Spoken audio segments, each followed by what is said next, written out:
Hey guys, and welcome to another episode of Digital Classroom. And today it's going to be about this shot. And how did I shoot this one?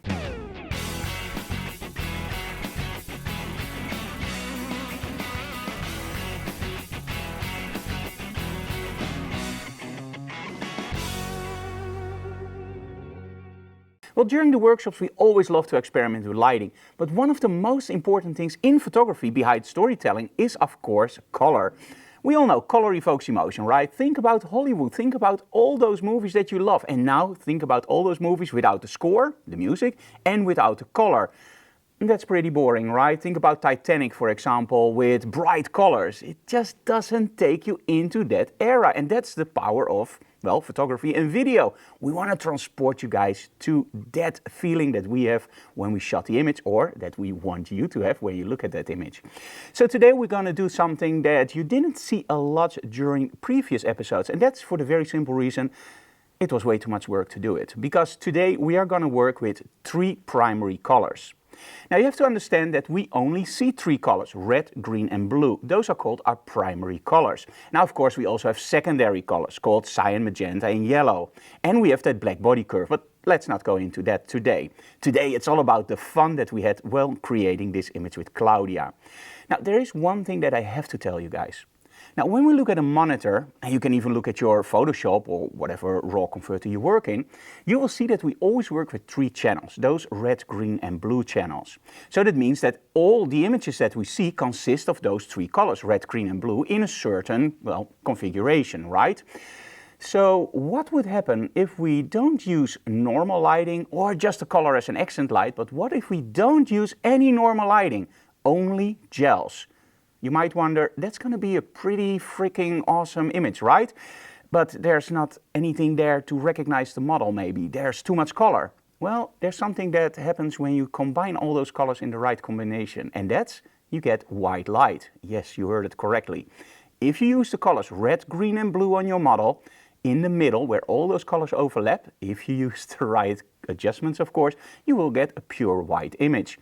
Now today we're not going to go for that pure white. We want to get something that's a little bit more surreal, a little bit fitting the outfit and the set of our model. So let's take a look at our setup. Now of course we need a main light source. Now, normally as your main light source, you would of course go for a softbox, right? You want to light your model, you want to take the attention to your model, but in this case we don't want to use the softbox. Because when we use the softbox, we are gonna spread all that light over our set, and it's very hard to control where exactly I want that center point of attention to make sure that my model at that point looks a little bit natural without all those colors interfering.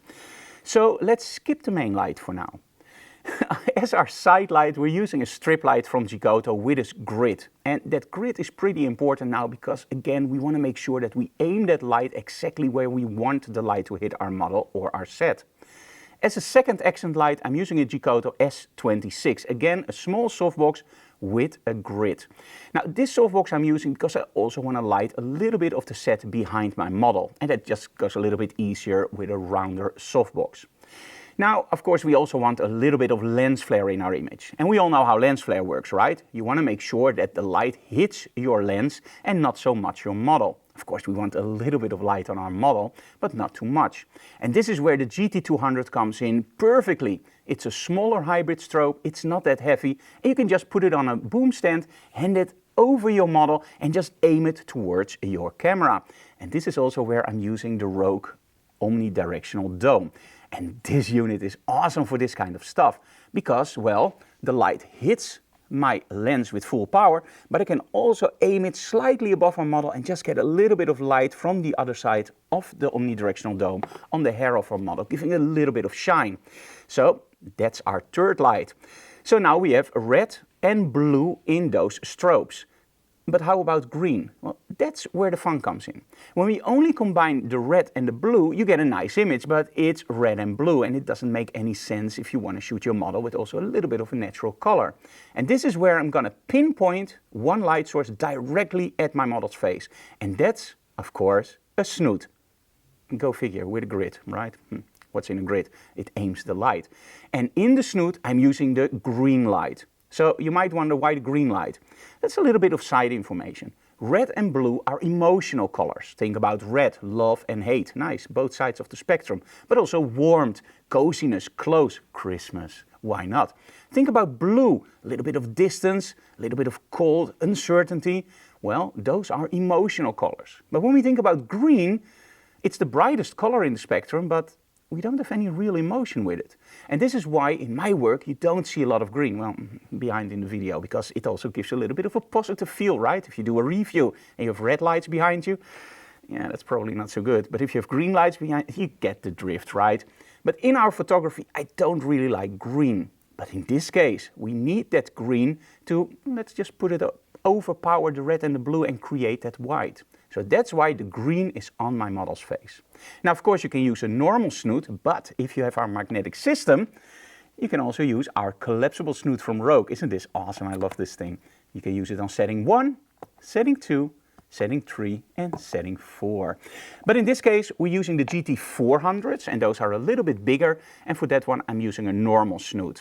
And by the way, just a little bit of a tip for those GT400 guys out there. I know you love your strobes, but one of the things that I didn't explain yet is why didn't I work so much with those colors in previous years? Well, that's actually pretty simple to explain. If you want to blend those colors nicely together, sometimes it works to use really harsh light, but I never liked that outcome.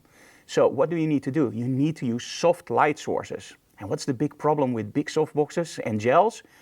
Yeah, you have to gel the whole softbox, and that's a lot of work.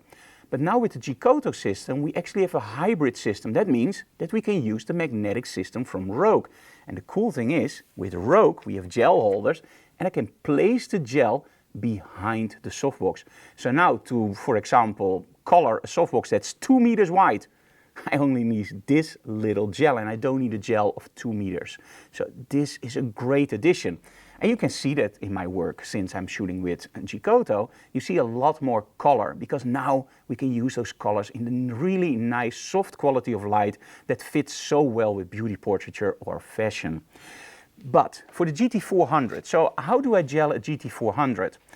You can use the gels, of course, but if you go online, you can find these, I call them shower caps. They're not really shower caps. They are actually aimed at photographers to color their lights. Now, I have to be honest, they're not perfect, far from. In all honesty, they pretty much suck a little bit. But to give just a little bit of accent, they are actually awesome, and they retail for about, I believe, 10 euros for a whole pack, including the reflector, on certain websites. So what do we do with the GT400? We just put them over the GT400 like a shower cap and just close the ring over that, and now we can gel our whole softbox very, very easily. So let's take a look at our setup. So we are using the snoot on the face of our model, we are using the S26 on the side, and we're using the strip light on the other side.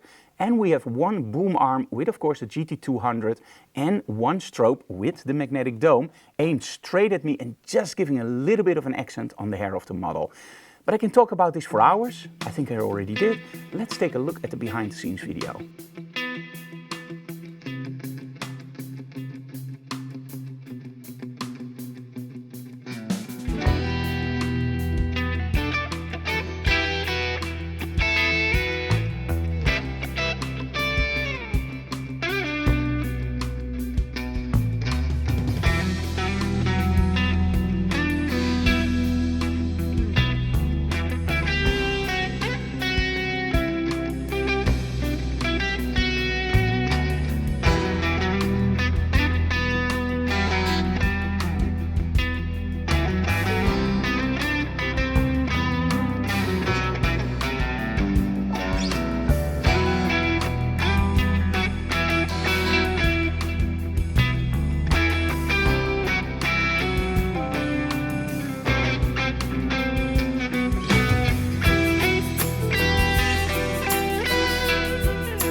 you can see, a pretty complicated setup, but in essence, let's be honest, it's fun to work with so many strobes.